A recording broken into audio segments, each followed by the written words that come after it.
Assalamualaikum warahmatullahi wabarakatuh. Alhamdulillah, selalu kita mengucapkan kalimat suci ini dalam keadaan senang dan sedih, dalam keadaan lagi lapang dan lagi sempit, dalam keadaan sehat ataupun sakit. Karena orang beriman akan selalu bergantung pada Tuhannya, dan dia selalu menjadikan kalimat mulia ini sebagai kalimat yang membasahi bibirnya, sehingga selalu ada saja jalan keluar dan fasilitas yang sempurna dari Sang Pencipta Allah.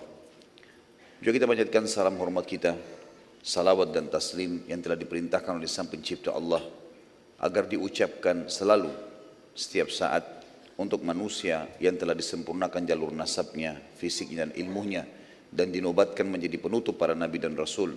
Serta Sang Pencipta Allah menjanjikan bagi siapapun yang membacakan salam hormat kepada manusia terbaik ini akan dibalas langsung oleh Sang Pencipta 10 kali salam, yang berarti akan diberikan rahmat dan karunia dari Sang Pencipta. Maka sangat wajar kalau kita selalu mengucapkan salawat dan taslim kepada Nabi besar Muhammad sallallahu alaihi wasallam. Pada pertemuan kita yang sebelumnya sudah panjang lebar kita menjelaskan peperangan yang sangat mulia, perang Khandaq, dan juga beberapa kejadian-kejadian dari mukjizat-mukjizat baginda Nabi sallallahu alaihi wasallam, sampai kita mengambil waktu kurang lebih 3,5 jam karena menjelaskan dua peperangan sekaligus, perang Khandaq sampai selesai, dan juga perang Bani Quraidah, suku Yahudi yang telah berkhianat, yang akhirnya diperangi oleh Nabi SAW. Dan kita sudah tahu bagaimana Sa'ad bin Mu'adz radhiyallahu anhu menghakimi atau menghukum laki-laki mereka dan juga perempuan dan anak-anak mereka.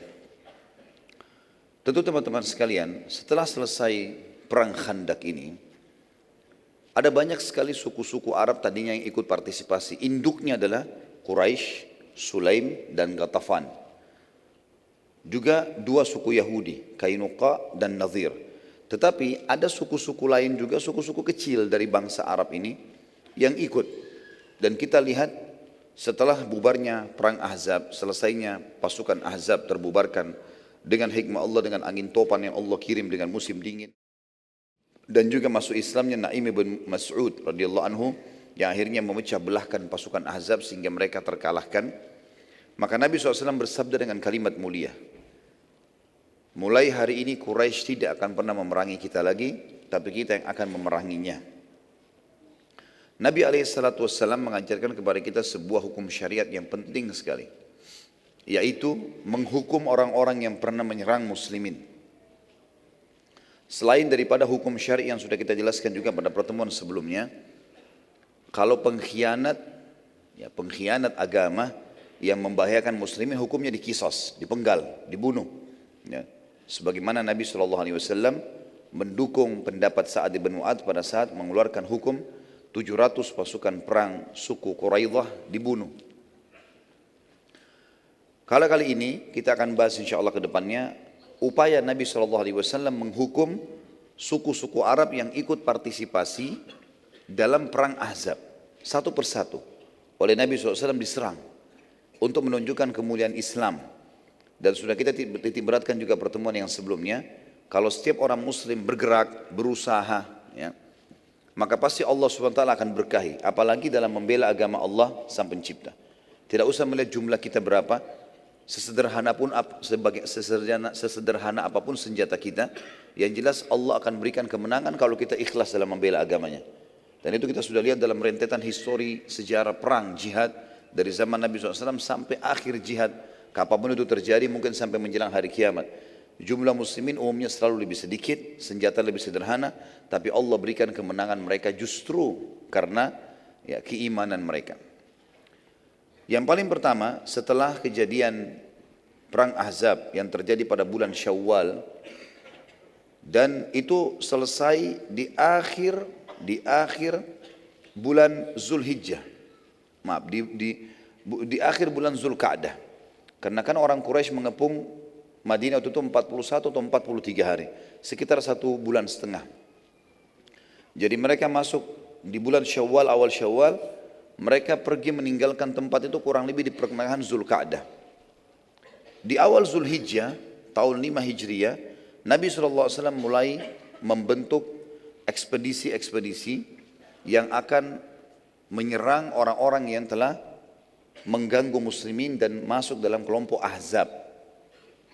Yang pertama adalah Nabi SAW menyuruh kaum muslimin untuk membunuh seorang pimpinan Yahudi dari suku Nadir selain Huyai bin Akhtab. Huyai bin Akhtab sempat terbunuh. Kita sudah bahas pada pertemuan sebelumnya. Tapi ada satu lagi namanya Salam bin Abi Huqaiq atau julukannya Abu Rafi'.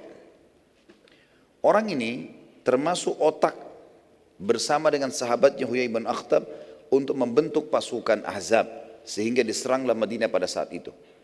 Maka Huyai bin Akhtab sudah mati, temannya dia. Tinggal dia ini yang harus dibunuh karena dia menjadi otaknya. Dan Abu Rafi' ini punya banyak keburukan. Sebelum terjadi perang Ahzab pun, setiap kali dia mendapatkan ada suku Arab yang siap dibayar, yang penting kacauin Madinah, ganggu muslimin, penyair-penyair yang bisa merusak nama Nabi SAW, melantunkan syair yang menghina Islam, atau ada penari-penari perempuan yang bisa menari lalu menghina dengan tariannya, dengan lagunya, dengan lantunan lagunya muslimin, maka dibiayai oleh orang ini. Maka Nabi SAW di bulan Zulhijjah, di awal Zulhijjah, tahun 5 Hijriah, tepatnya di tahun yang sama terjadi perang Khandaq atau perang Ahzab, beliau bersabda kepada para sahabat, siapakah yang bisa menyelesaikan urusannya Abu Rafi'? Salam tadi bin Huqaiq. Maka ada dua riwayat Bukhari menjelaskan kepada kita. Tentu teman-teman sekalian, ada satu juga kepala Yahudi namanya Ka'ab bin Ashraf. Orang ini telah dibunuh oleh orang-orang Aus, suku Aus. Nabi SAW juga pernah suruh bunuh Ka'ab bin Ashraf ini. Dan dibunuh oleh orang-orang Aus. Berhasil. Dan ternyata betul, setelah mati kepala-kepala suku atau pemimpin-pemimpin kelompok-kelompok atau gerombolan yang buruk ini, maka semua bawahannya berhenti untuk menyerang. Tidak lagi menyebarkan masalah untuk muslimin.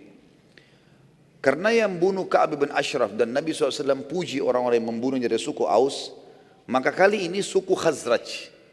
Sudah sering saya ulangi, Ansar terdiri dari dua suku, Aus dan Khazraj. Maka mereka ini setelah Islam dinamakan Ansar. Sebelum Islam mereka selalu bertempur yang satu sama yang lain. Suku Aus berhasil menjalankan perintah Nabi membunuh Ka'ab bin Ashraf, salah satu orang Yahudi yang paling berbahaya juga, yang sangat berbahaya bagi muslimin. Sekarang Khazraj mengatakan, ya Rasulullah, dulu kan Aus yang membunuh Ka'ab bin Ashraf. Sekarang Salam bin Abi Huqaiq, biarkan kami yang bunuh. Abu Rafi' ini izinkan kami. Kata Nabi SAW, baiklah. Maka Nabi SAW mengatakan, siapa yang akan pergi? Berdirilah 5 orang dari suku Khazraj. Yang pertama, dan ini sahabat yang berhasil nanti menjalankan misi adalah Abdullah bin Abi Atiq. Abdullah bin Abi Atiq radhiyallahu anhu. Kemudian datang yang kedua, Mas'ud bin Sinan. Mas'ud bin Sinan. Kemudian Abdullah bin Unais. Abdullah bin Unais.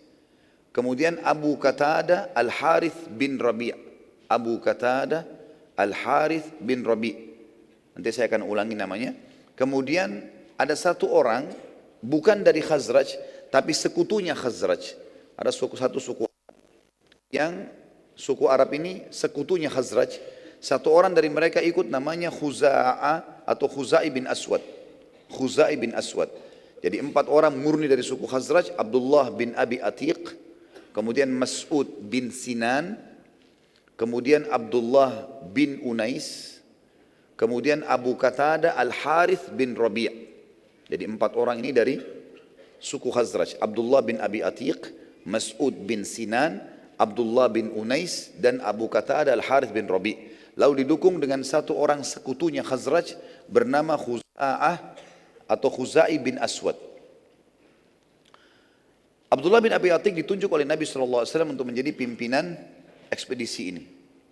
Jalankan. Rasulullah SAW menitip pesan kepada mereka. Ingat, tugas kalian membunuh Salam bin Abi Huqaiq saja. Tidak boleh bunuh perempuan, tidak boleh bunuh orang lain, tidak boleh rusak fasilitas umum, apa saja. Jangan buat kerusakan. Targetnya satu orang itu. Terbunuh, sudah selesai tugas kalian. Pada saat itu kebetulan Salam bin Abi Huqaiq, karena dia dari suku Nadir, dan mereka sudah dikeluarkan oleh Nabi SAW dari Madinah, mereka bertempat di Khaybar. Khaybar sebuah kota yang besar, bahkan Khaybar pada saat itu lebih besar dari kota Madinah. Banyak sekali di situ orang Yahudi yang tinggal, dua suku, dan mereka berkembang biak, serta juga ya mereka memiliki perkebunan yang sangat besar sebagaimana nanti kita akan lihat dan kita bahas panjang lebar di perang Khaybar. Masuklah pada saat itu kelima orang sahabat ini dan mereka memantau pada saat sudah masuk ke dalam benteng, mereka memantau rumah-rumah penduduk, menunggu sampai rumah penduduk semuanya sudah tertutup di malam hari. Sudah dipadamkan lampu-lampu mereka, kalau zaman sekarang, zaman dulu dipadamkan api-api mereka, sumbu-sumbu api mereka. Kemudian pergilah kelima orang sahabat ini mengetuk rumahnya Abu Rafi'. Setelah mengetuk, istrinya membuka. Lalu istrinya bertanya, karena ini Abu Rafi' kepala suku. Biasanya kepala suku atau raja itu, Salam bin Abi Hukak ini, dia sering membantu orang, royal, dermawan lah, gitu ya, supaya namanya harum di tengah-tengah masyarakat. Maka istrinya mengatakan untuk buka pintu, siapa kalian ini? Kepada 5 orang sahabat ini. Mereka bilang, kami adalah orang-orang kafilah Arab yang sedang membutuhkan bantuan bekal makanan. Maka berkatalah istrinya Salam, masuklah, temui suami saya. Maksudnya disuruh masuk ke ruang tamu gitu. Maka pada saat mereka masuk ke ruang tamu, sempat salah seorang sahabat bertanya, rumah ini seperti apa? Ditanya kepada istrinya, si Salam. Oh ini kamar saya, ini gini. Dia polos menyampaikan begitu saja. Maka para sahabat tahu di mana kamar tidurnya Salam. Tiba-tiba tanpa pakai menunggu, ada satu orang sahabat menunggu di pintu utama rumah untuk menjaga istrinya Salam supaya tidak keluar, melaporkan kepada orang Yahudi. Kemudian yang 4 masuk ke dalam kamar tidurnya. Dan mereka mengatakan di dalam hadis Bukhari, kami demi Allah menemukan kamar Salam sangat gelap dan kami tidak bisa melihatnya kecuali karena memang kulitnya sangat putih. Jadi orangnya sangat putih dan gagah sekali. Saking putihnya sampai kami melihat dia di posisi tempat tidurnya seperti kain putih yang sedang digantung di sebuah tembok yang hitam. Maka tanpa menunggu satu kesempatan pun, sahabat ini rame-rame menusukkan ya, pedang-pedang mereka, menghantamkan mereka, dan Abdullah bin Abi Atik, pimpinan ekspedisi ini, yang menusuk ke dadahnya sampai akhirnya Abdullah bin Salam meninggal dunia, mati. Istrinya sempat menangis, teriak-teriak. Lalu sahabat yang depan pintu hampir melepaskan pedangnya, tapi dia mengingat pesan Nabi SAW tidak boleh bunuh wanita. Maka kelimanya pun akhirnya keluar dari rumah Salam, kemudian melarikan diri pulang ke Madinah dan berhasil melakukan ekspedisi ini. Dalam riwayat Bukhari yang lain diceritakan, Nabi SAW selesai sholat 5 waktu di masjid. Tidak disebutkan tentu sholatnya sholat apa di sini. Yang jelas dari salah satu dari 5 waktu sholat wajib. Nabi SAW berkata, siapa yang akan menyelesaikan urusannya Abu Rafi' untukku? Abu Rafi' untukku. Abdullah bin Abi Atik mengatakan, ini tentu versi yang berbeda, tapi sama, kasusnya adalah membunuh Salam bin Abi Hukaik. Kata Abdullah bin Abi Atik, saya Rasulullah, saya akan membunuhnya. Kata Nabi SAW, pergilah dan bawalah beberapa teman-temanmu. Maka pergilah mereka dan menerima tadi orang ini, pergi. Mereka pergi sampai mereka mendekati benteng Khaybar dan tahu ini adalah bentengnya Salam atau Abu Rafi'. Mereka pun menunggu di luar dan mereka menunggu, mendengar, mencari informasi, mendengar di sekitar benteng. Ada suara yang menyebutkan Abu Rafi', Abu Rafi', sampai mereka mengetahui ini adalah rumahnya Abu Rafi'. Dan dalam riwayat ini dijelaskan agak berbeda. Rumah Abu Rafi' 2 lantai dan Abu Rafi' ada di atas, serta di sebelah kamar dia ada beberapa kamar pengawalnya. Mereka pun mendengarkan suara Abu Rafi', Abu Rafi'. Maka mereka tahu ini adalah kamarnya. Kata 4 orang sahabatnya Abdullah bin Abi Atik tadi, radhiyallahu anhu ajma'in, bagaimana? Kami mau istirahat dulu, sudah malam. Mungkin besok kita pikirkan bagaimana cara menyerang. Kata Abdullah, silakan, kalian istirahat saja. Kalau saya mau cari celah, mungkin ada celah yang bisa kita masuk malam ini dan kita membunuhnya, selesai misi kita. Maka keempat orang istirahat. Ada hutan, semacam pebohonan, kebun-kebun kurma di luar benteng Khaybar. Mereka istirahat di situ. Abdullah bin Abi Atik tunggu depan gerbang sambil memikirkan bagaimana caranya bisa masuk ke tempatnya Abu Rafi' ini. Dengan hikmah Allah, pada saat itu tiba-tiba terdengar gemuruh dalam benteng dan suara, karena mereka menggunakan bahasa Arab orang-orang Yahudi ini, karena mereka berbau dengan orang Arab sebagaimana saya jelaskan pertemuan yang lalu. Maka mereka mengatakan, untahnya raja kita Abu Rafi' sedang hilang. Untahnya Abu Rafi' sedang hilang. Maka berbondong-bondong masyarakat dalam benteng itu keluar. Jumlahnya banyak. Anak kecil, perempuan, laki-laki, orang tua, masih orang muda, semuanya pada keluar. Pegang obor. Tujuannya untuk mencari ya, untanya Abu Rafi'. Kata Abdullah bin Abi Atiq, saya temukan di pintu gerbang ada 2 atau 4 orang penjaga sangat jeli. Dia menghafal wajahnya orang-orang yang tinggal dalam benteng. Dia menghafal wajahnya orang-orang yang dalam benteng. Maka dia tahu kalau ini pendatang. Kata Abdullah, saya tidak temukan kesempatan untuk masuk ke dalam benteng lebih tepat daripada sekarang. Karena lagi ramai. Dia bilang, saya tutup wajah saya. Kemudian saya menyelip bersama orang-orang yang pada saat mereka sudah temukan unta Abu Rafi', mereka masuk.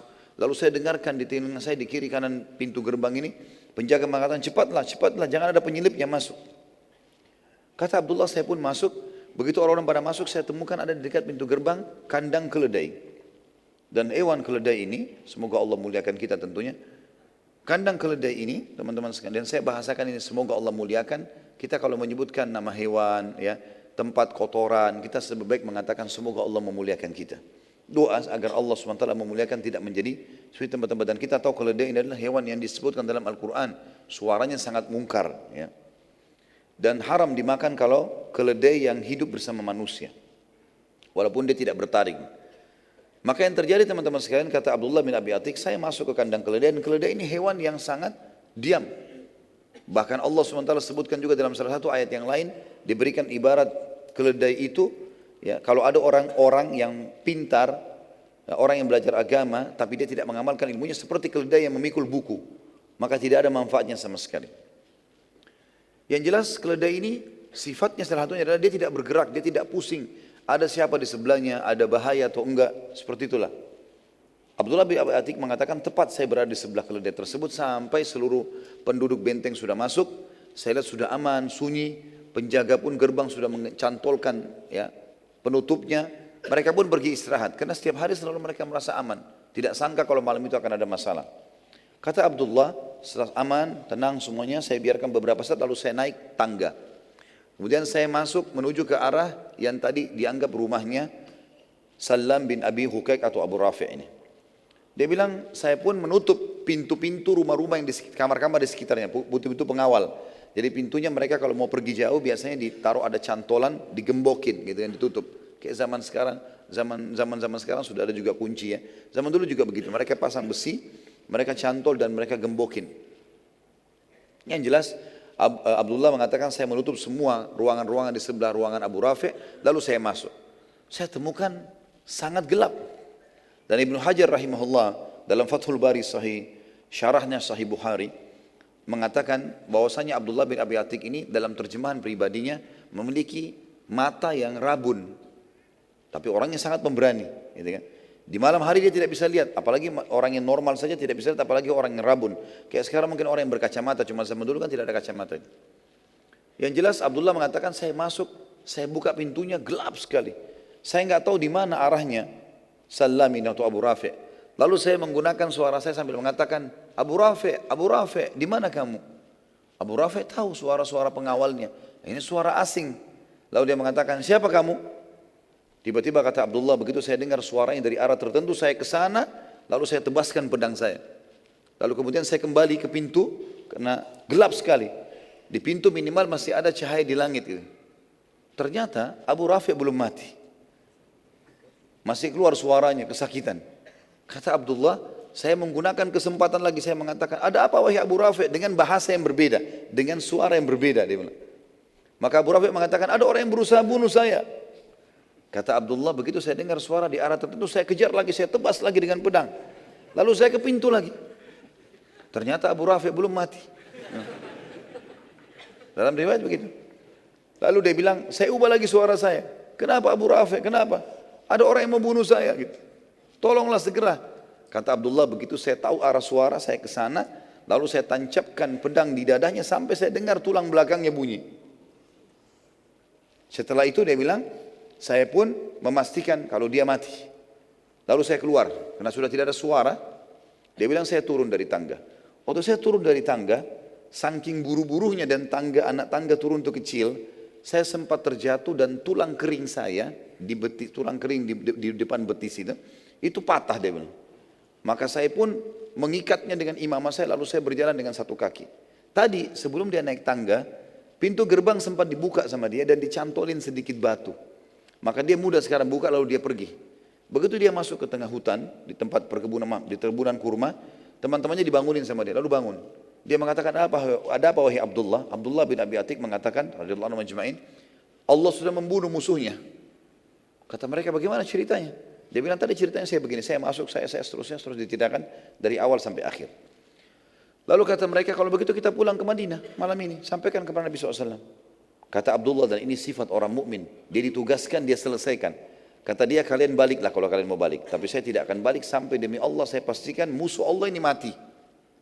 Dan tradisi orang-orang Yahudi pada saat itu kalau ada raja mereka atau kepala suku mati, di benteng-benteng mereka di pojok-pojok itu ada kayak menara, di situ mereka teriak-teriak mengatakan si fulan mati, si fulan mati.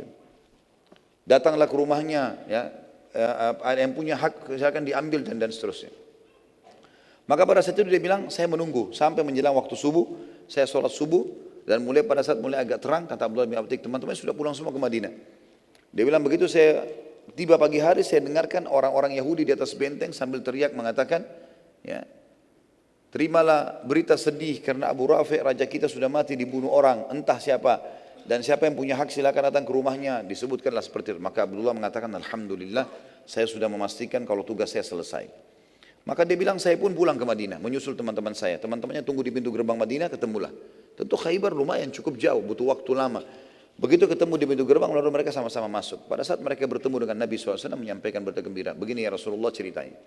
Maka Nabi SAW mengatakan alhamdulillah yang telah membinasakan musuhnya, gitu kan. Kemudian Abdullah bin Abi Atik mengatakan, tapi ya Rasulullah kaki saya patah. Saya begini ceritanya, jalan di tangga jatuh patah tulang saya. Kata Nabi SAW, luruskan kakimu. Diluruskan, lalu baginda Nabi SAW meludahinya. Mendoakan dan meludahinya, kemudian Abdullah bin Abi Atik mengatakan, tiba-tiba saya bisa loncat seperti kaki saya tidak pernah patah sebelumnya. Tapi ini ingat, ludahnya siapa? Nabi alaihi salatu wassalam. Ya. Ya ini perlu dikasih bawahi karena banyak orang jual ludahnya, ya. La haula wala quwata illa billah. Ludahin air tiba-tiba dijual, ya. Maka ini perlu digarisbawahi teman-teman sekalian.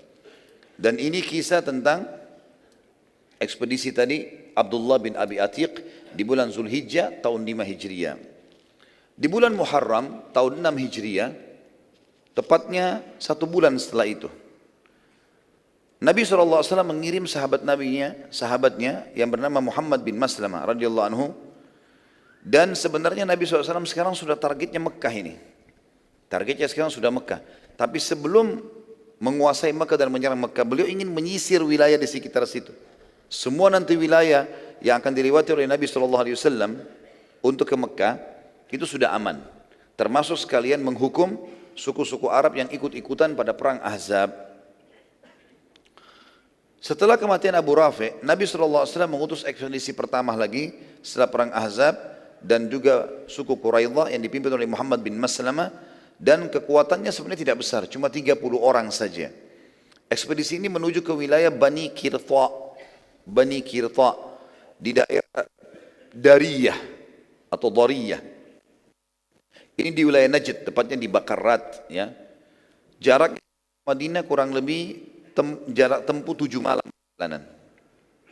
Pasukan melewati Bani Bakar bin Kilab, jarak perjalanan 10 hari, lalu menyerang mereka. Jadi Nabi SAW menyuruh datang sebenarnya di sini. Perjalanan targetnya adalah 7 hari perjalanan, tapi suku ini terbentang sampai perjalanan 3 hari saking besarnya. Namanya Bani Bakar. Bani Bakar ini juga ikut partisipasi di perang Ahzab, juga mengirim bantuan makanan, bantuan unta, mengirim sedikit pasukan bersama orang-orang Quraisy dan Yahudi pada saat itu. Maka Muhammad bin Maslamah berhasil menyerang mereka tanpa mereka sadari, walaupun cuma 30 orang, tapi Muhammad bin Maslamah menyerang selepas sholat subuh, di waktu masih gelap, dan berhasil pada saat itu menang dan mendapatkan ghanimah karena suku ini buyar semuanya, melarikan diri bubar, kemudian mereka mendapatkan 100 ekor unta dan 3.000 ekor domba sebagai ghanimah. Pada saat kembali ke Madinah, Muhammad bin Maslamah bersama pasukannya menemukan seseorang yang mereka tawan karena mereka kira ini bagian daripada suku Bakr. Saat tiba di Madinah, Nabi SAW menyambut dengan berita gembira, ternyata mereka menang, bawa ghanimah. Dan Muhammad bin Maslamah juga menunjukkan kalau ada beberapa tawanan yang kami bawa. Waktu Nabi SAW mengecek tawanan-tawanan, Nabi SAW terkejut karena melihat di tawanan ternyata ada Thumama bin Gusal.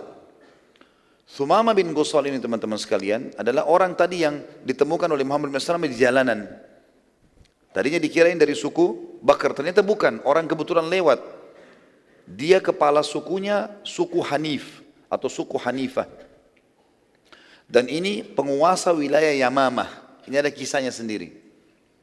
Nabi SAW mengenalnya. Lalu beliau berkata kepada para sahabat, apakah kalian tahu siapa yang kalian tawan ini? Kata para sahabat, tidak wahai utusan Allah. Kami tidak kenal. Kata Nabi SAW, ini adalah Thumamah bin Gusal. Dia kepala suku Hanifah wilayah, penguasa wilayah Yamamah. Wilayah Yamamah ini wilayah yang sangat luas di dekat kota Mekah. Di dekat kota Mekah. Nabi SAW bersabda kepada para sahabat, layani dengan baik dan khususkan dia dalam pelayanan serta ikat dia di dekat pintu masuknya masjid. Biar dia lihat orang lalu lalang pada saat sholat. Dia dengarkan juga kalau ada penyampaian tausiah atau penyampaian nasihat dari Nabi SAW, dia bisa dengar. Nabi SAW pada saat itu teman-teman sekalian, setiap kali mau sholat, beliau selalu sempatkan mampir bertemu dengan Thumamah. Lalu berkata, wahai Thumamah, bagaimana keadaanmu dan pendapatmu? Kau sekarang tertawan di wilayah kami. Bagaimana pendapatmu? Seperti juga dikatakan, apa sebenarnya maumu? Kau mau bagaimana sekarang? Kata Thumamah, wahai Muhammad, bila engkau membunuh, maksudnya kau bunuh aku gara-gara tawanan ini, maka engkau membunuh seseorang yang memiliki banyak darah yang siap terkorban untuknya. Maksudnya sukuku besar. Wilayah Yamamah kamu tahu, pasti mereka akan menyerang Madinah. Bila engkau memaafkan, maka engkau memaafkan seseorang yang sangat tahu bagaimana berterima kasih. Apa yang kau minta saya akan kasih. Bila engkau menginginkan harta, sebutkan saja semaumu, maka engkau akan mendapatkannya. Nabi SAW meninggalkan, tidak ngomong apa-apa, mimpin sholat. Dari pagi sampai malam, besok lagi, hari keduanya. Jadi subuh, maghrib, isya jadi targetnya Nabi SAW. Didengarkan ayat-ayat Al-Quran, karena dia orang Arab, mengerti. Di hari kedua Nabi SAW lewat lagi. Pada saat mau sholat subuh, mampir lagi. Lalu bertanya, bagaimana keadaanmu hai Thumamah? Bagaimana pendapatmu? Dia ulangi kalimat yang sama. Wahai Muhammad, bila engkau membunuh, engkau telah membunuh orang yang banyak darah siap terkorbankan untuknya. Bila kau memaafkan, engkau telah memaafkan seseorang yang sangat tahu bagaimana berterima kasih. Bila engkau menginginkan harta, sebutkan saja, maka engkau akan mendapatkannya. Nabi SAW tinggalkan di hari kedua. Kemudian Thumamah melihat, mendengarkan ayat Al-Quran, melihat bagaimana para sahabat pada saat pulang, mereka berpelukan, mereka salaman, saling menanyakan kabar. Dan yang paling membuat dia kagum adalah bagaimana muamalahnya sahabat dengan para tawanan. Thumamah kepala suku, dia tahu bagaimana berperang, bagaimana orang kalau jadi tawanan. Enggak pernah diurus makanannya, enggak pernah dikasih minuman, dibiarin saja mati, bahkan kadang-kadang digebukin, dirampas hartanya secara paksa. Thumamah tidak sama sekali. Bahkan Nabi SAW suruh melayani. Ada seorang sahabat yang sempat menyuapkan dia roti, memegang kurma di tangan kirinya, roti di tangan kanannya. Lalu sahabat ini menyodorkan ke mulutnya Thumamah roti itu, bukan kurma kering. Dia kaget, belum pernah ada orang begini sama tawanan. Dan pada saat jatuh dari mulutnya, sahabat itu tahan, lalu dimasukkan lagi kembali. Padahal dia tidak ada hubungannya sama Thumamah, cuma mendengarkan sabda Nabi SAW suruh berbuat baik pada tawanan. Hari ketiga Nabi SAW lewat lagi lalu mengucapkan lagi, wahai Thumamah, bagaimana pendapatmu? Maka Thumamah mengucapkan lagi hal yang sama. Wahai Muhammad, bila kau membunuh, kau bunuh aku, maka kau telah membunuh orang yang banyak darah siap berkorban untuknya. Bila kau memaafkan orang yang sangat tahu bagaimana berterima kasih. Bila kau mau harta, sebutkan saja. Tiba-tiba Thumamah kaget teman-teman sekalian pada saat Nabi SAW mengatakan, hai Thumamah, aku telah bebaskan kamu dan aku tidak butuh imbalan, pulanglah. Karena targetku bukan kamu, target kami suku Bakr. Suku kamu Hanifah tidak ada urusan sama kami. Karena tidak ikut-ikut dalam perang Ahzab. Thumamah kaget pada saat itu. Karena biar bagaimana, dia sudah tawanan. Umumnya orang minimal kalau tidak membunuh minta tebusan. Apalagi di kepala suku bisa bayar berapa saja. Sumama akhirnya keluar dari kota Madinah merenungi kejadian tersebut. Dia mentadabburi ayat-ayat Al-Quran yang dia dengarkan dalam 3 hari. Dia mendengarkan beberapa tausiah Nabi SAW, penyampaian wasiat beliau. Dia melihat bagaimana reaksi para sahabat bermuamalah dengan para tawanan. Bagaimana mereka saling menyapa satu sama yang lain. Dia berpikir ini nggak mungkin salah. Ini pasti agama yang benar. Lalu dia kembali ke Madinah lagi.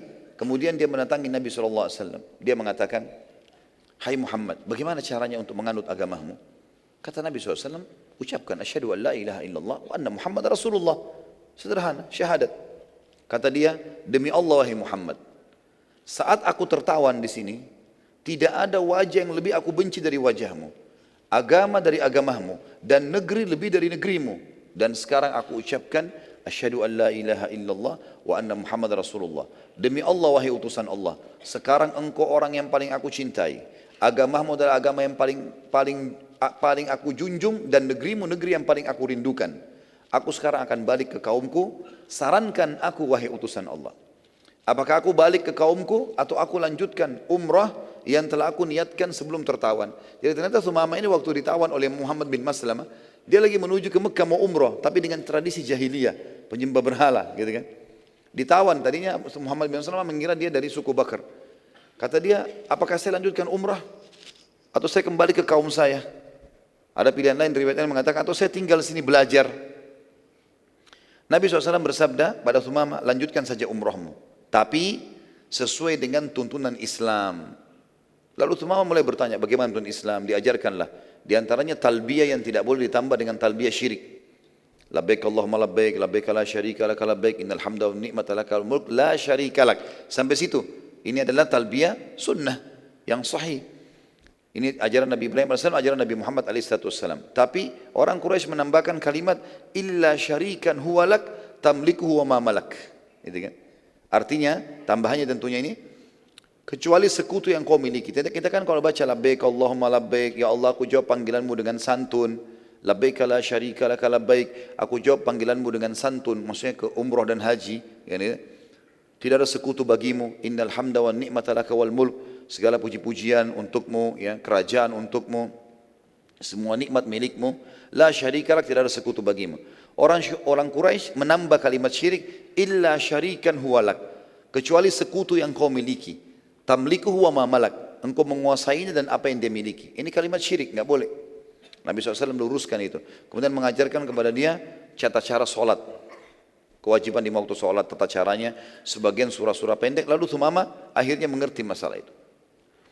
Sumama radhiyallahu anhu lalu mempelajari Islam beberapa hari pada saat itu, sholat, terutama 5 rukun Islam lah. Ia sangat terpengaruh dengan perilaku Nabi SAW, demikian pula para sahabat. Ini pelajaran yang luar biasa, bagaimana muslimin mendahulukan akhlak, lembut dalam segala keadaan, dan tegas pada tempat dan kondisinya. Ya. Saat Sumama masuk ke Mekah, dia sudah tinggalkan Madinah, maka tokoh-tokoh Mekah menyambutnya dengan gembira, karena tahu ini kepala suku Hanifah. Ya. Maka orang-orang Mekah menyambutnya dengan gembira karena ia kepala suku yang terkenal, memiliki personil perang yang banyak, ya, dan juga jumlah warganya sangat banyak. Jumlah warganya itu mencapai sekitar 30.000 orang. Serta yang paling penting adalah suku Hanifah ini ternyata umumnya adalah pedagang-pedagang yang menjadi pemasok utama pangan ke Mekah. Kebutuhan dasar kayak gandum, kurma, itu semua yang masukin ke Mekah adalah suku Hanifah ini, dan mereka berada di sebelahnya atau di sekitar Mekah, ya. Jadi antara Mekah sama Jeddah, karena mereka penguasa wilayah terluas Jazirah Arab yang dikenal dengan Yamamah, ya. Sumama radhiyallahu anhu tawaf pada saat itu didampingi oleh pemuka-pemuka Quraisy.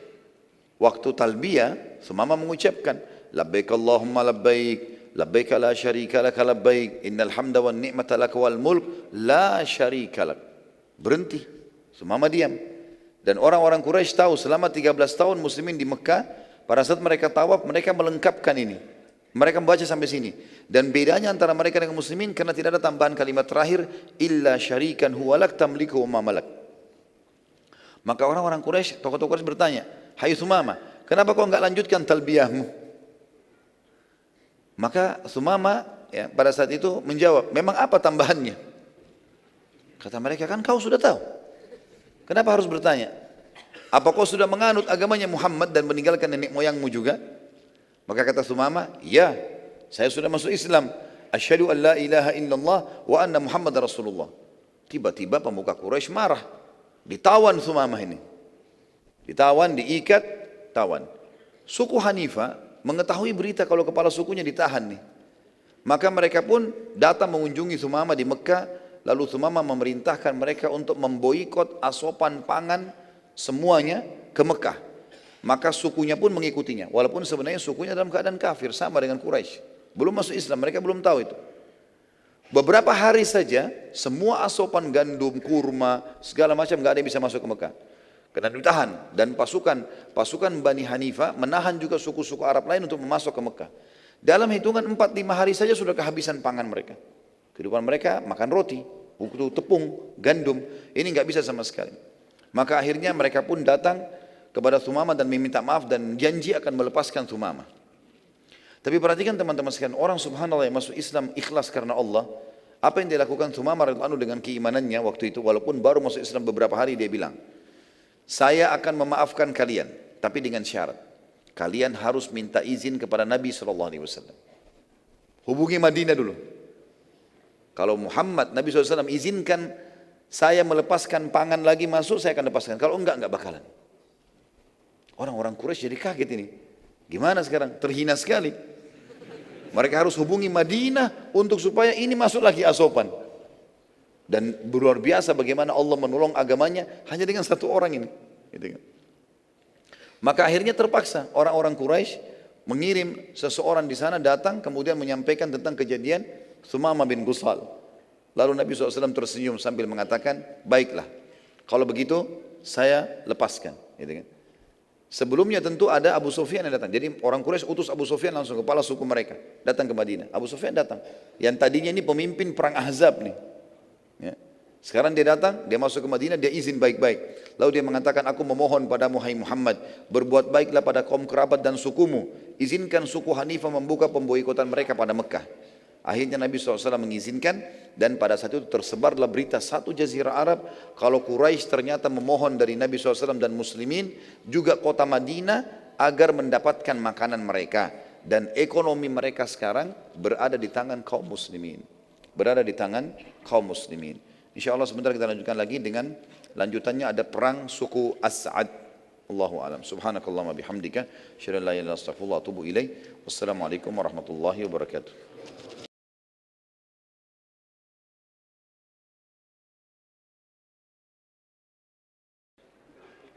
Assalamualaikum warahmatullahi wabarakatuh. Alhamdulillah wassalatu wassalamu ala Rasulillah. Segala puji bagi Allah Subhanahu wa taala, juga salawat dan taslim kepada Nabi besar Muhammad sallallahu alaihi wasallam. Pada bulan Safar tahun 6 Hijriah, Nabi alaihi salatu wassalam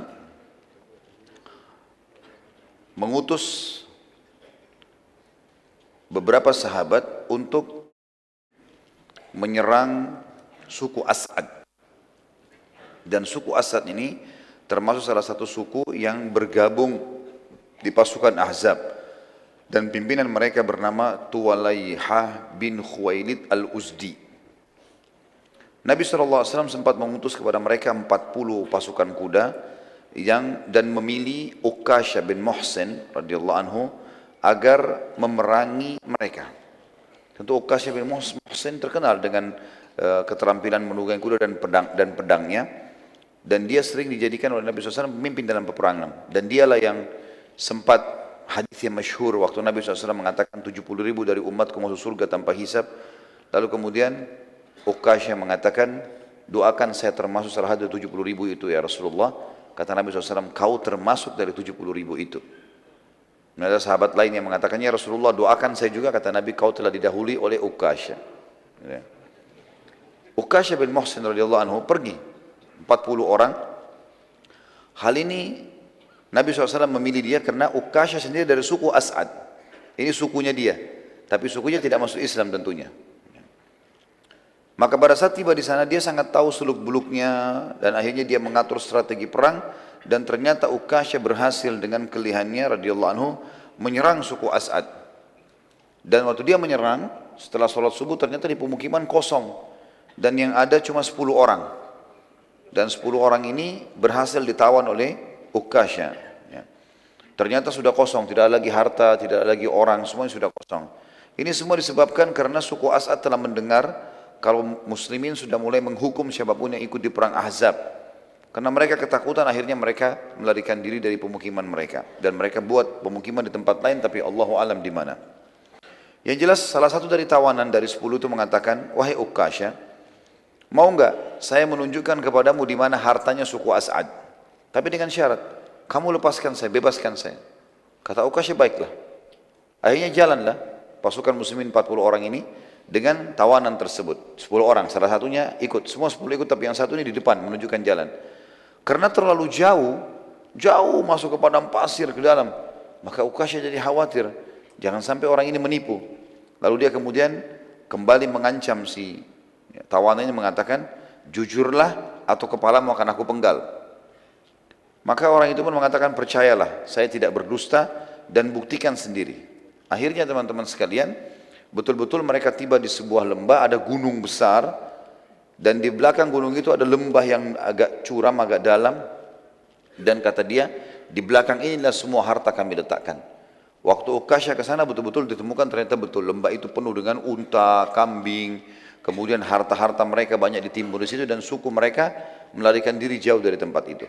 Maka Ukasha pun memenuhi janjinya melepaskan orang tersebut lalu membawa ganimah yang sangat banyak. Dan ini pelajaran juga teman-teman sekalian. Kita kalau lihat pasukan-pasukan Nabi SAW tidak selamanya besar. Jumlahnya selalu kecil saja umumnya. Kebanyakan pasukan-pasukan kecil diutus 30 orang, 10 orang. Tadi kita lihat misalnya waktu membunuh Abu Rafi', Nabi cuma utus 5 orang. Tayammum punya keterampilan. Setelahnya diutus 10 orang. Ini diutus 40 orang. Gitu kan. Dan kita lihat juga nanti ada pasukan Nabi SAW jumlahnya 200 orang. Jadi pasukan tidak terlalu besar sebenarnya. Tapi selalu memang umat Islam memperlihatkan kalau mereka punya kekuatan. Sehingga musuh itu tidak berani untuk mengganggu kaum muslimin sebagaimana keadaan sekarang ini karena umat Islam banyak lalai, akhirnya musuh mau melakukan apa saja itu mereka bisa lakukan. Gitu. Selanjutnya ada peperangan juga, tepatnya di bulan Jumadil Ula, tadi bulan Safar, beberapa bulan setelah itu di bulan Jumadil Ula, Nabi SAW juga memerangi Bani Lihyan, suku Lihyan. Suku Lihyan ini agak berbeda sedikit, mereka tidak ada hubungannya sama perang Ahzab.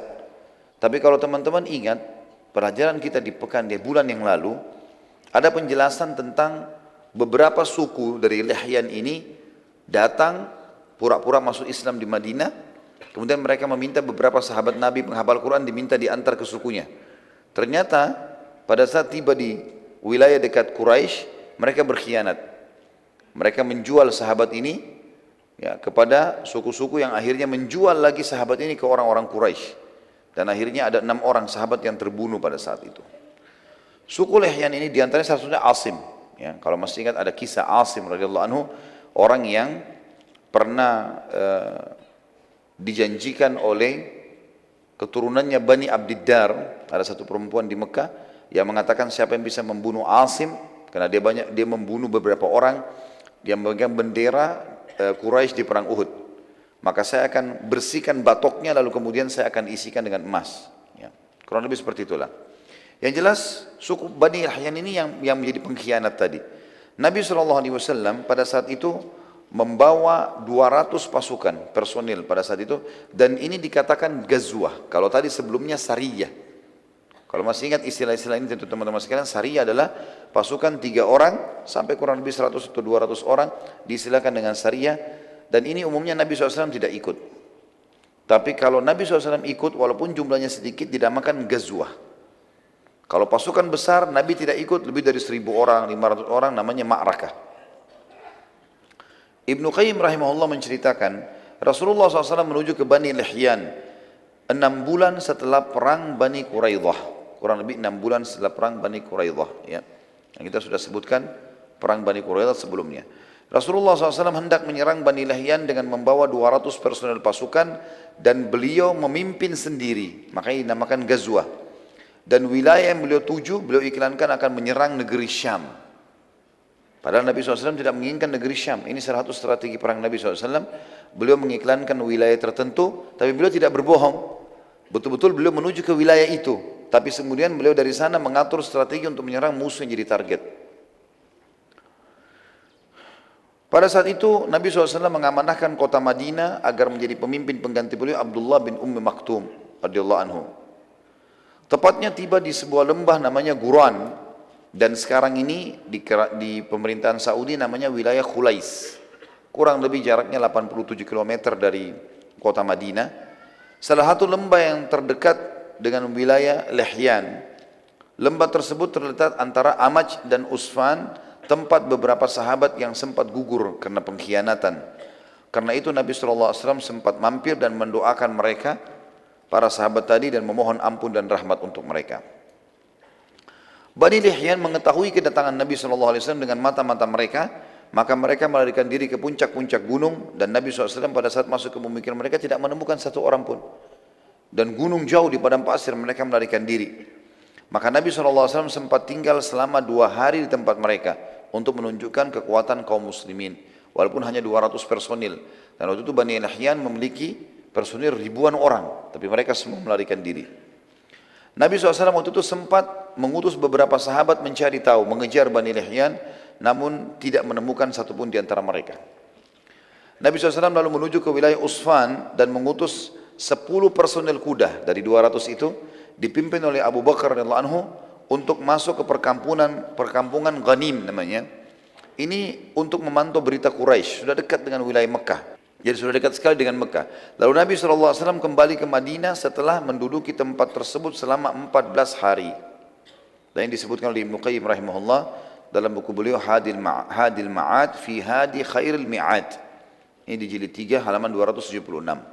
Dalam riwayat atau kisah yang lain, dalam buku-buku sejarah yang lain disebutkan, Bani Lihyan termasuk yang berkhianat dan membunuh beberapa orang sahabat, diantaranya Asim radhiyallahu anhu. Kisah masyhur yang dikenal juga dengan kisah kejadian mata air Raji', ya, di mana suku Lihyan menyerahkan sebagian sahabat yang mereka jual pada Quraisy, dan akhirnya Quraisy membunuh sebagiannya dan suku Lihyan membunuh sebagian yang lain. Suku Lihyan dalam kisah yang lain ini, retorika penyampaian yang lain, suku Lihyan mendengar bahwasanya muslimin mulai memerangi satu persatu siapapun yang ikut dalam perang Ahzab, maka mereka berhati-hati sekali dan mereka menyebarkan sebanyak mungkin mata-mata. Namun mereka tidak bisa mendapatkan informasi, hanya saja mereka tahu muslimin keluar kemudian menyuruh ke negeri Syam, dan negeri Syam jauh dari mereka. Tapi karena ketakutan mereka akhirnya meninggalkan wilayah kekuasaan mereka, dan muslimin berhasil datang ke wilayah Lihyan. Setelah tiba di dekat negeri Syam, Nabi SAW turun kembali untuk ke pemukiman mereka dan sempat tinggal selama 2 hari untuk menunjukkan kemuliaan Islam. Dalam riwayat yang kedua ini disebutkan, Nabi SAW pada saat mau pulang ke Madinah baru mampir di tempat lokasi kuburan para sahabat yang terbunuh pada saat itu. Lalu beliau berdoa. Kalau riwayat yang pertama tadi, mampir dulu baru kemudian menyerang suku Lihyan. Dan ini juga termasuk pelajaran teman-teman sekalian, sunnah dari Nabi SAW dalam Islam, untuk kalau lewat kuburan, ziarah. Mampir sebentar, mengucapkan salam dan mendoakan para jenazah, kenal atau tidak kenal tentunya. Di antara sunnah Nabi SAW kita mengatakan, Assalamualaikum dara qaumin mu'minin, antumus sabiquna wa nahnu insya'allahu bikum lahiqun, ghafarallahu mustaqimina minkum wal mustakhirina minna. Keselamatan untuk kalian wahai penghuni kuburan, orang-orang beriman. Kalian telah mendahului kami dan kami akan menyusul kalian. Semoga Allah memaafkan orang-orang terdahulu di antara kalian dan orang yang menyusul di antara kami. Beliau SAW juga sempat, dalam riwayat ini sama juga dengan riwayat pertama, mengutus 10 orang personel dipimpin oleh Abu Bakar radhiyallahu anhu. Kalau tadi riwayat pertama menjelaskan cuma sampai ke lembah Ghanim, sudah dekat di wilayah Mekah, tapi belum masuk Mekah. Riwayat kedua menjelaskan Abu Bakar Rasulullah Nabi SAW masuk ke wilayah haram, masuk ke wilayah Mekah, masuk ke wilayah haram, berarti sudah masuk ke Mekah. Tidak buat apa-apa, hanya sekedar menampakkan diri pada Quraisy. Beberapa saat orang-orang Quraisy bingung melihat, kalau sudah ada begini dengan pasukan perang, walaupun cuma 10 orang, berarti ada pasukan besar di belakangnya. Tugasnya cuma itu saja. Kemudian Abu Bakar disuruh balik lagi, berkumpul dengan pasukan muslimin. Dan ini strategi perang Nabi SAW. Ada beberapa strategi perang Nabi SAW, karena kita sedang berbicara dari tadi pagi sampai sekarang ini, bicara masalah peperangan, maka selalu memang manfaat-manfaat faedahnya kita bicara masalah itu. Termasuk strategi perang Nabi SAW, beliau selalu menyerang wilayah yang sudah terdengar akan menyerang beliau. Beliau tidak pernah menunggu, kecuali kepepet. Kayak kasus Ahzab, mereka tiba-tiba sudah bentuk pasukan dan memang sudah berjalan. Maka Nabi SAW melawan dan bertahan. Selebihnya bertawakal kepada Allah Subhanahu Wa Taala.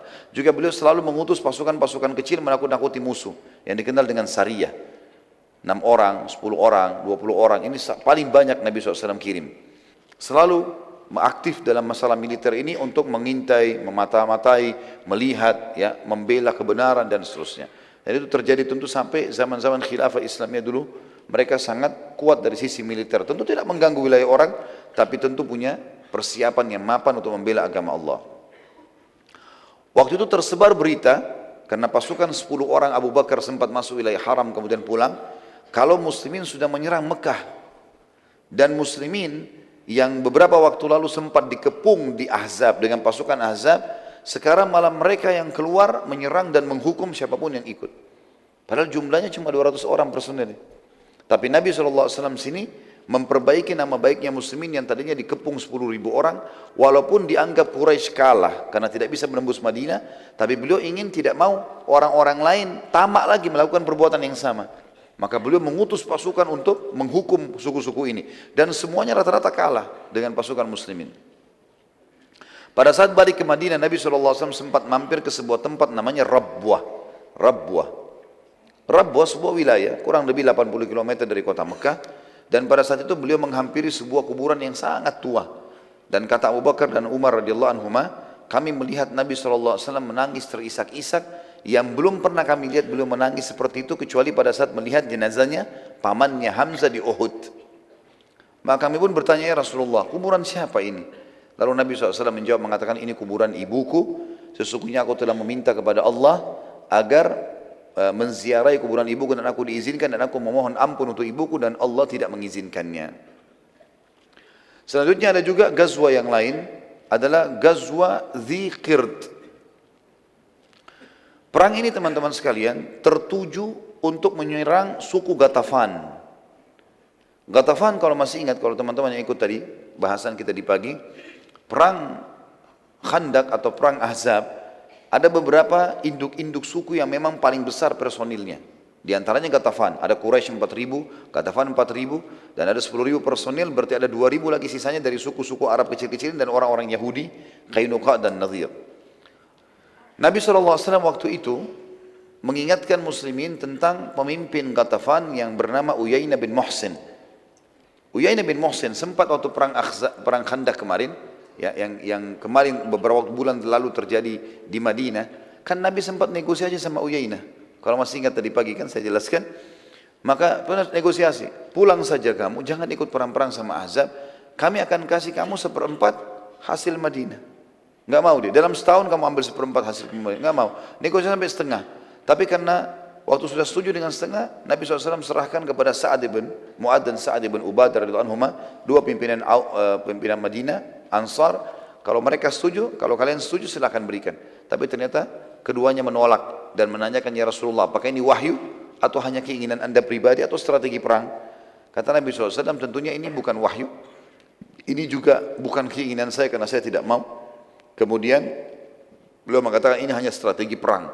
Maka Sa'ad ibn Ubadah dan Sa'ad ibn Mu'ad radhiyallahu anhu mengatakan, ya Rasulullah, demi Allah Ghatafan sebelum kami masuk Islam, jangankan sudah masuk Islam, sebelum masuk Islam mereka tidak pernah mendapatkan satu butir kurma dari kami kecuali mereka beli atau kami yang memberi, gitu kan. Maka demi Allah sekarang kami tidak akan kasih sama sekali, yang mereka miliki hanya pedang saja. Suku Ghatafan ini teman-teman sekalian memang akan diserang oleh Nabi SAW, rencananya begitu, karena mereka termasuk pasukan yang bergabung di Ahzab. Tapi belum saatnya sekarang, hanya saja terjadi perang atau gazwa Dzikird ini, karena ini Dzikird nama wilayah ya, wilayah. Karena rupanya Uyainah bin Muhsin ini yang diberikan julukan Nabi SAW si bodoh yang dipatuhi, ya, karena dia instruksinya aneh-aneh. Tapi apapun yang dia bilang, 10.000 orang pasukannya siap menyerang, ikut dengan dia. Dia mengutus anaknya yang bernama Khuzarah. Khuzarah ini disuruh serang Madinah. Tapi dia bawa pasukan kecil. Dia cuma bawa pasukan 200-300 orang, gitu kan. Pada saat dia tiba di Madinah, muslimin lagi lalai, muslimin lagi maksudnya tidak ada yang tahu kalau akan ada penyerangan, dan memang dia juga tidak berani untuk masuk ke dalam Madinah. Dia lihat di pinggir kota Madinah ada kebun-kebun kurma, rupanya situ ada petani sahabat sama istrinya lagi di kebun kurma, lagi istirahat mau makan siang. Di sebelahnya ada beberapa ekor unta yang lagi diternak di kandang. Salah satunya adalah kuda dan unta Nabi SAW. Tiba-tiba Khuzarah nyerang, dibunuh si petani muslim itu, lalu istrinya diambil. Kemudian unta dan kuda tadi ada 2-3 ekor unta dibawa. Itu unta dan kuda Nabi SAW. Setelah itu dia punya melarikan diri, Khuzarah melarikan diri. Ada beberapa petani di sebelah kebun itu lihat kejadian. Khuzarah sudah melarikan diri, tidak berani menyerang Madinah walaupun dia punya ratusan pasukan. Lalu kemudian mereka mengatakan, wahai muslimin, terjadi penyerangan. Muslimin jadi penyerangan. Mereka berusaha lari masuk ke dalam gerbang Madinah untuk menyampaikan kepada baginda Nabi SAW. Di tengah jalan mereka ketemu dengan seorang sahabat yang mulia namanya Salamah bin Aqwa. Ini Salamah bin Aqwa, teman-teman sekalian, sahabat yang terkenal juara lari. Luar biasa kalau dia lari. Sampai dalam buku-buku sejarah dikatakan dia kalau lari bisa mengalahkan kuda. Jadi sahabat yang luar biasa. Dan sahabat ini terkenal sekali dengan keberaniannya. Ada beberapa kelebihan disebutkan ya. Keberanian, beraninya luar biasa. Sebanyak apapun musuh dilawan walaupun dia sendiri. Yang kedua keterampilan duel. Kalau gulat, berdua, main pedang, ahli. Kemudian juga dia paling hebat kalau berkelahi itu dalam jalan kaki, tidak menggunakan kendaraan, dan dia terkenal dengan kecepatan larinya. Waktu beberapa petani masuk pintu gerbang Madinah, Salamah bin Aqwa lagi lewat. Mereka mengatakan, muslimin pengkhianatan, suku Ghatafan datang menyerang. Kata Salamah, di mana mereka? Salamah bin Aqwa. Kata petani, sudah lari. Mereka membunuh satu orang petani dan satu istrinya dibawa lari dan mengambil unta dan kuda Nabi SAW. Maka kata Salamah, baiklah, sampaikan ke Nabi SAW dan aku akan menyusul mereka dengan 2 kakiku ini. Dan betul-betul dalam kisah ini dikatakan Salamah bin Aqwa lari dengan sangat cepat. Padahal pasukannya Khuzarah pakai kuda. Dan berhasil ditemukan. Dia berhasil menemukan pasukan yang 200 orang itu. Salamah bin Aqwa waktu kelihatan dari jauh, Salamah duduk sebentar dilempar anak panah, mengganggu mereka. Anak panah ini jaraknya jauh, bisa 100 meter, 200 meter bisa jangkau kalau orang yang mahir gitu kan. Maka yang terjadi, Khuzarah berhenti. Dia cuma 1 orang. Disuruh serang. Waktu diserang, Salamah punya cara strategi, dia lari ke arah Madinah. Dan dikejar sama kuda nggak bisa ketemu. Karena cepatnya gitu kan. Jadi dia lari-lari nggak bisa dikejar. Kemudian setelah orang-orang ini menganggap, sudah lepas nggak bisa. Mereka kembali, Salamah kembali lagi. Panahin lagi mereka. Begitu terus sampai beberapa kali. Akhirnya kata Khuzarah, orang ini punya pasukan di belakangnya nih. Ini orang cuma mau menunda kita nih, bukan mau perang dia. Maka Khuzarah pun akhirnya mengatakan pada pasukannya, kalian semua pulang. Bawa tawanan ini, si perempuan muslimah ini, bawa unta sama kuda ini, biarkan saya, dia dengan adiknya namanya Habib, dan ada 2 orang lagi pasukannya dia, 4 orang nunggu di situ. Pada saat itu teman-teman sekalian, para petani berhasil menyampaikan info kepada Nabi SAW. Tanpa menunggu, Nabi SAW mengutus pasukan 200 orang. Dan 200 orang ini dipimpin oleh Sa'ad ibn Zaid. Sa'ad ibn Zaid radhiyallahu anhu. Beliau mengatakan pada saat itu, jihad wahai muslimin. Terkumpul 200 orang ini, Sa'ad ibn Zaid lalu disuruh oleh Nabi SAW segera nyusul cepat. Lalu kemudian Nabi SAW menunggu pada saat itu sampai akhirnya terkumpul 700 personil kuda lain. Selain 200 tadi ada 700 lagi. Dan Nabi SAW memimpin sendiri 700 itu. Makanya dinamakan Ghazwa. Dinamakan Ghazwa. Salamah bin Aqwa terus saja beradu sama 4 orang ini. Tapi Salamah bin Aqwa berusaha menghindar dari 4 orang ini karena yang dia mau kejar yang banyak tadi, yang ratusan itu. Maka dia berusaha menghindar sampai dia berhasil meloloskan diri dari 4 orang ini. Dia mau mengejar yang 196 orang tadi. Maka yang 4 orang ini tiba-tiba kaget pada saat itu waktu mereka mau kejar Salamah. Rupanya pasukannya Sa'ad yang 200 orang sampai, Sa'ad bin Zaid tadi sampai. Di dalam pasukan ini rupanya Sa'ad mengutus, di dalam pasukan ada 1 orang namanya Abu Qatadah. radhiyallahu anhu, sahabat Nabi yang mulia. Abu Qatadah ini terkenal juga dengan keberanian dan keterampilan perangnya gitu. Dan ini juga pelajaran teman-teman sekalian. Berarti memang para sahabat itu punya keterampilan individual dalam keterampilan perang. Mereka belajar semua, dan ini teman-teman juga perlu belajar bela diri, belajar keterampilan, dan niatnya untuk olahraga dan sekaligus satu waktu kalau dibutuhkan, bukan untuk melakukan pemberontakan atau hal-hal yang buruk. Itu nggak mungkin gitu ya. Umat Islam tidak mengenal itu. Tapi dia tidak boleh juga lalai, nggak boleh dia tidak punya sama sekali kemahiran. Maka yang terjadi adalah Abu Qatadah ini waktu pasukan Sa'ad ya Ibn Zaid sudah tiba di sekitar lokasi, 4 orang ini coba melarikan diri.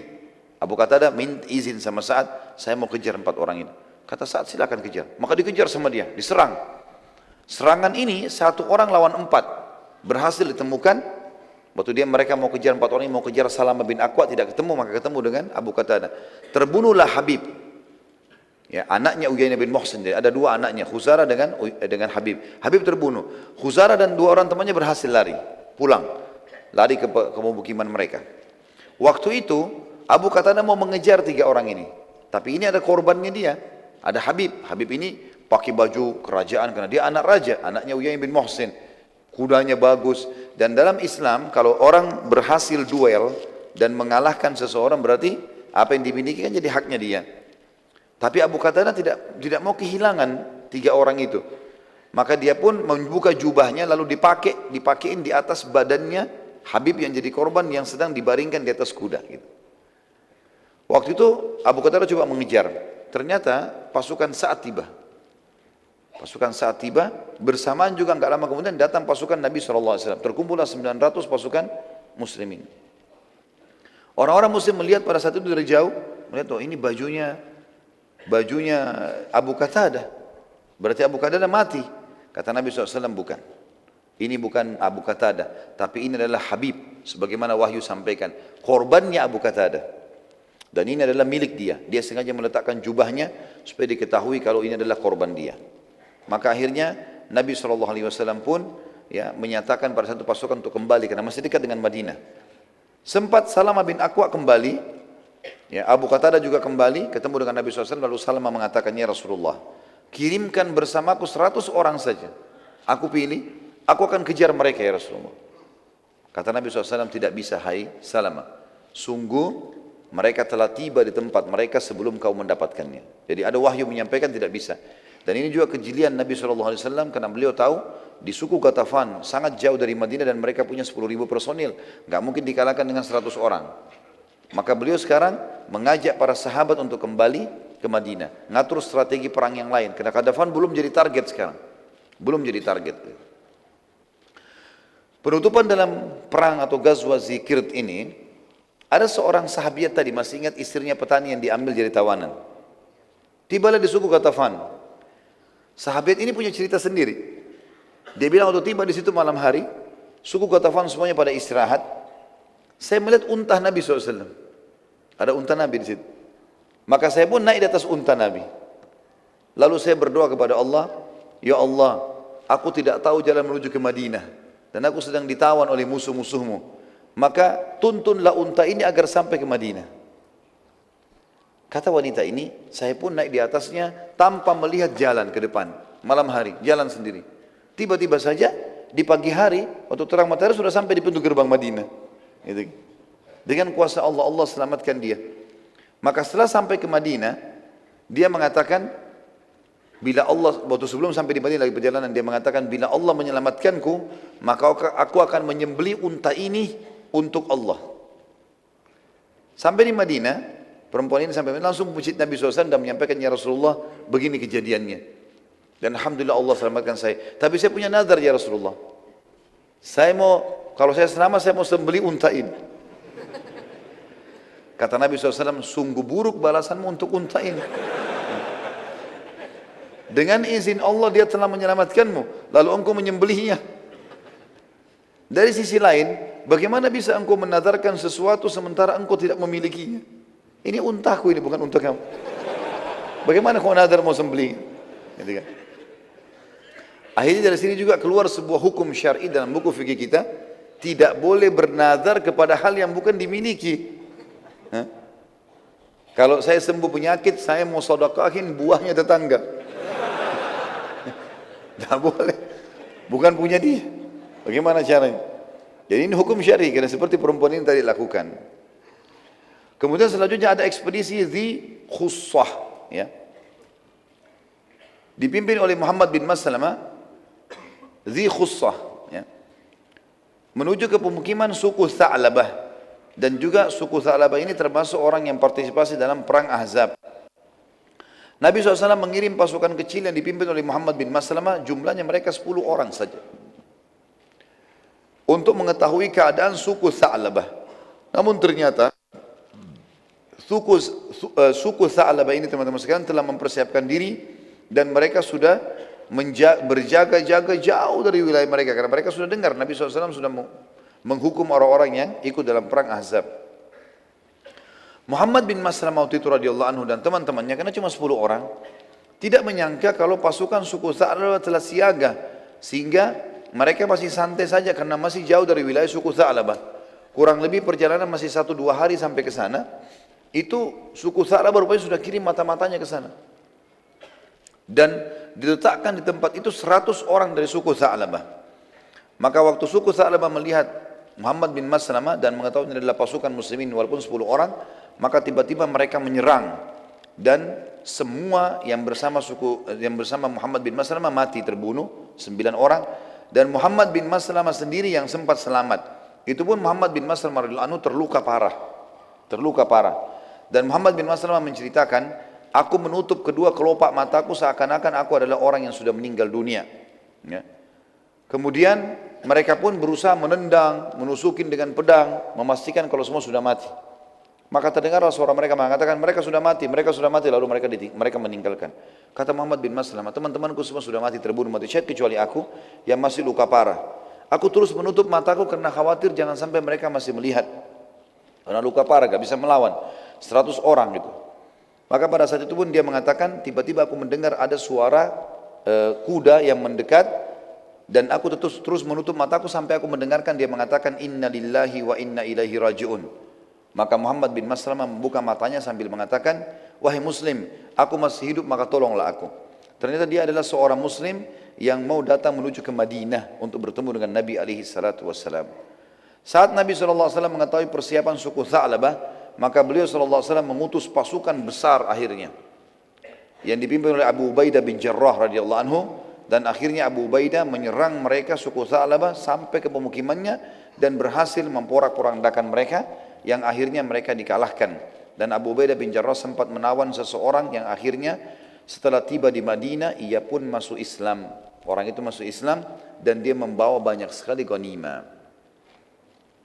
Selanjutnya Sariyah Jamuh. Sariyah berarti Nabi tidak ikut SAW dan pasukan kecil. Dikenal dengan Sariyah Jamuh. Nabi SAW mengutus, ya, kurang lebih pada saat itu awalnya cuma kecil, 70 orang.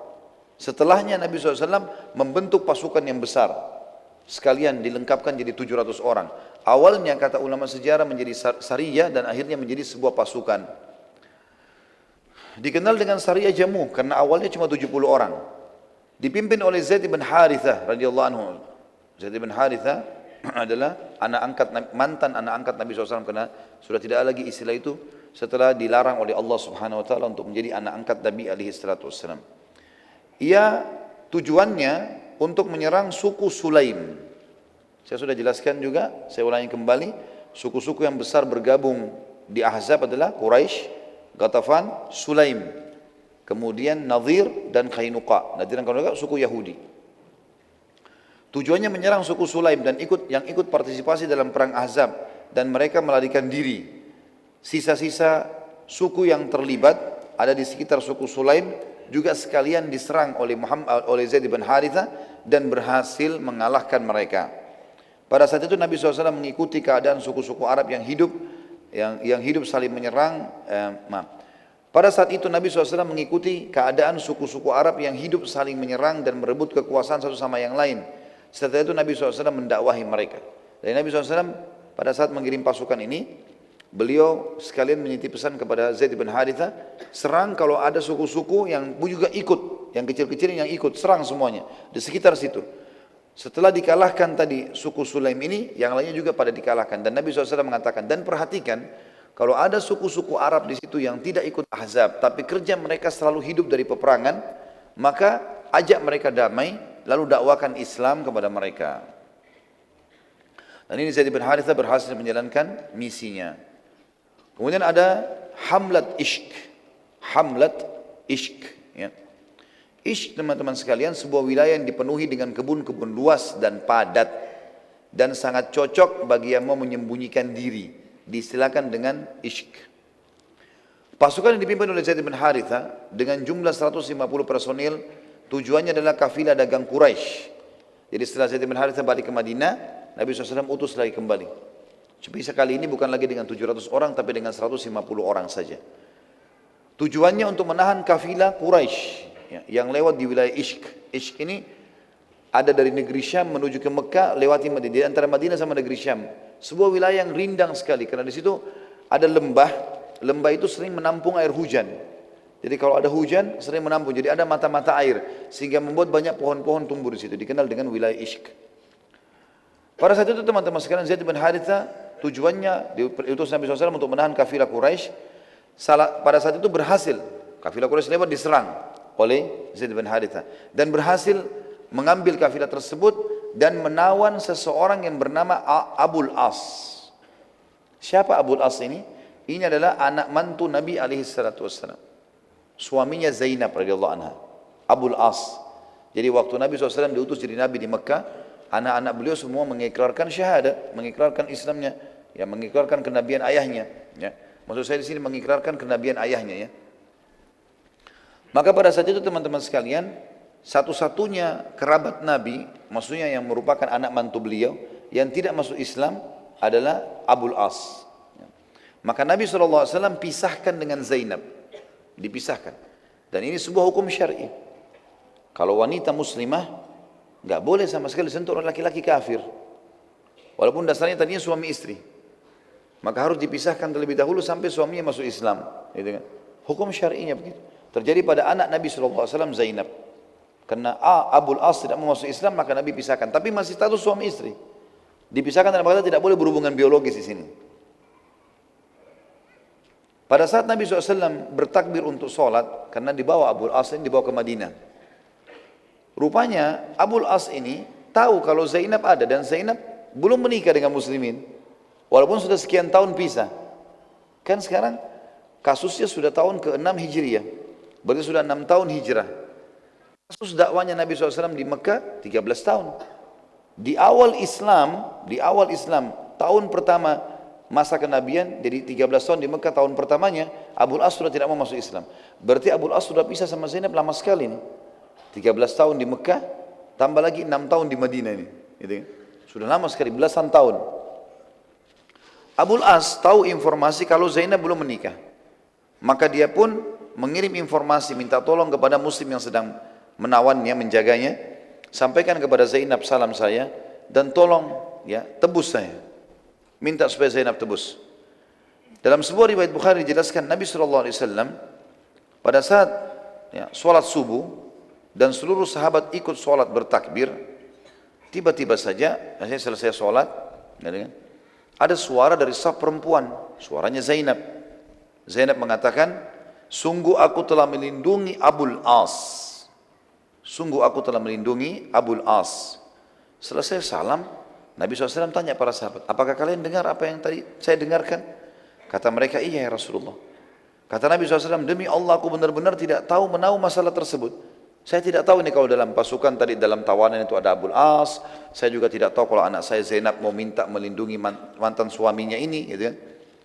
Maka perkara ini aku serahkan pada kalian, terserah. Muslimin ambil keputusan.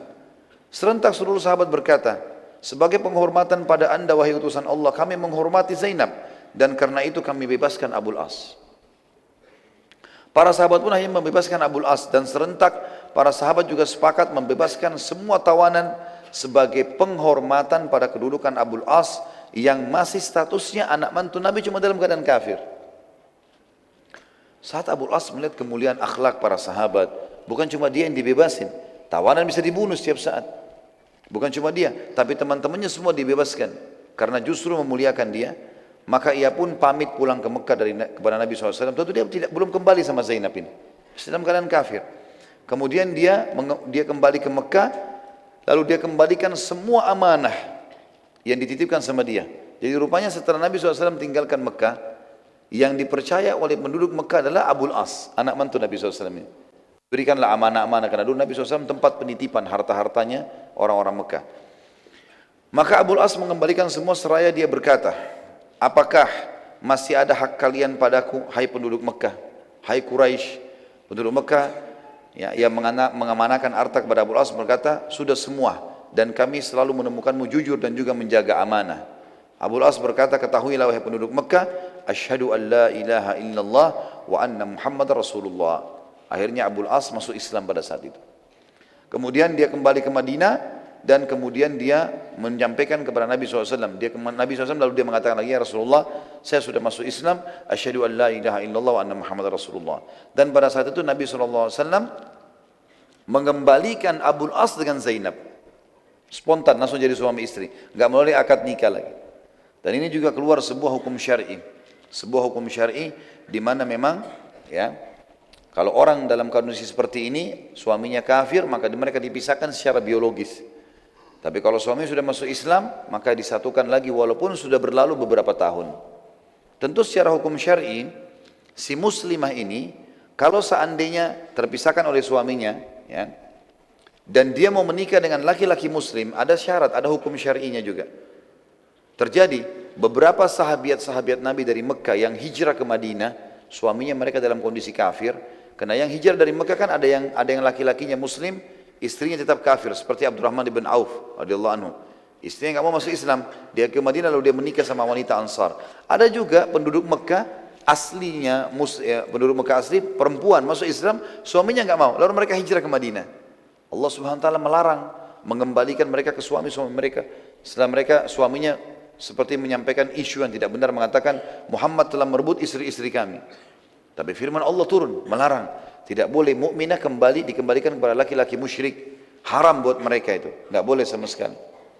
Maka ada beberapa sahabat yang sempat mau menikahi perempuan-perempuan dari Mekah ini. Keluarlah syariat pada saat itu, Nabi SAW mengatakan, kalau kau mau nikahi, maka kembalikanlah mahar suaminya itu. Dari dulu suaminya kasih apa? Misalnya kasih, kalau Indonesia misalnya uang 10 juta, maka bayar 10 juta itu, kembalikan kepada suami yang kafir, barulah terhitung cerai, boleh dinikahi. Boleh dinikahi. Ini bagian daripada hukum syariat Allahu alam yang kita sebutkan. Baik, sampai sini bahasan kita insyaallah, dan kita akan lanjutkan nanti pertemuan akan datang dengan izin Allah. Ghazwat Bani Mustaliq. Ghazwat Bani Mustaliq akan kita bahas dengan izin Allah pada pertemuan kita yang akan datang. Tentu juga itu pertemuan sebelum menjelang Ramadan nanti. Baik, kita berdoa kepada Allah SWT, semoga majlis kita diberkahi olehnya dan dijadikan sebagai tambahan amal kita pada hari kiamat. Semoga seluruh amal yang pernah kita kerjakan dan akan kita kerjakan sampai menjelang ajal datang nanti semua diterima dengan kemahamurahannya, dan semoga semua dosa yang pernah kita kerjakan sekecil sampai sebesar apapun diganti dengan kemahamurahannya menjadi pahala. Semoga orang yang sakit disembuhkan penyakitnya, yang tidak utang dilunasi utangnya, yang belum menikah dimudahkan menikah dengan wanita yang salihah dan laki-laki yang saleh bagi perempuannya, dan semoga yang belum memiliki keturunan diberikan keturunan yang baik, yang saleh, dan semoga saja yang sudah punya keturunan dijadikan anak-anak yang baik dan berbakti. Dan kita berdoa agar Indonesia menjadi negara yang aman, makmur, damai. Seluruh umat Islam berada di bawah naungan ukhuwah Islamiyah dan angkat perselisihan di antara mereka. Dan semoga saja seluruh Indonesia diberikan juga pemimpin muslim yang kembali kepada Al-Quran dan Sunnah. Dan semoga Indonesia menjadi contoh bagi negara lain. Tidak pernah lupa kita doakan saudara kita di Palestina, di Syria, di Yaman, di Irak, di Myanmar, di Ahsa, dimanapun mereka berada sedang tertindas. Semoga Allah ikhlaskan niat mereka, terima para syuhada mereka, mulakan Islam di tangan mereka dan tangan kita semua, dan semoga Allah partisipasikan kita bersama mereka di pahala baik dengan doa, dengan harta juga dengan jiwa kita, dan semoga Allah dengan kemahamurahnya menyatukan kita semua di surga firdausnya tanpa hisab. Subhanallah, satu kita di majlis ilmu yang mulia ini. Kalau benar dari Allah, kalau salah dari saya mohon dimaafkan. Subhanakallahumma bihamdika, asyhadu an la ilaha illa anta astaghfiruka wa atubu ilaik. Wassalamualaikum warahmatullahi wabarakatuh.